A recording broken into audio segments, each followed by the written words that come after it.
I'm ready. All right. So this afternoon at 3:45 p.m., Stockton police officers were called out to the 8700 block of Deer Creek Circle on a report of a disturbance.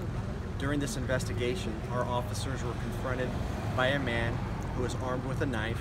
That man charged towards our officers, and our officers, fearing for their safety, fired their weapons, striking the man, who was pronounced deceased here at the scene. We've now secured the area as we've invoked a countywide protocol investigation so that we can learn the exact events that led up to this officer-involved shooting. A neighbor came up and told us that both of his brothers were outside working on a car when the suspect came down the road in this old blue Buick and kind of pinned them against the car and broke one of his brother's two legs. Is that accurate? As you can imagine, during this officer-involved shooting, there's still a lot of witness and officer statements that we have to take. So that's why we've invoked the protocol investigation. So these type of investigations do take several hours. So once we get more information that we can release, we'll release that to you guys. Do you know off the top of your head the last officer-involved shooting that you guys were? No.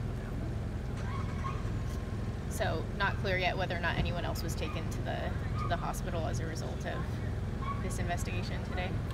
Yeah, at this point I just know that this was a large disturbance that we were called to. So obviously there are people that were involved, and since this is a protocol investigation, there's multiple witnesses, multiple people that need to be interviewed. And the reason we do that is just so that we can paint a clearer picture exactly about what happened prior to the officer-involved shooting. Is there any information you can tell us about the suspect? No, at this time I just know that the man was armed with a knife. He charged towards the officers, who then feared for their safety, fired their weapons.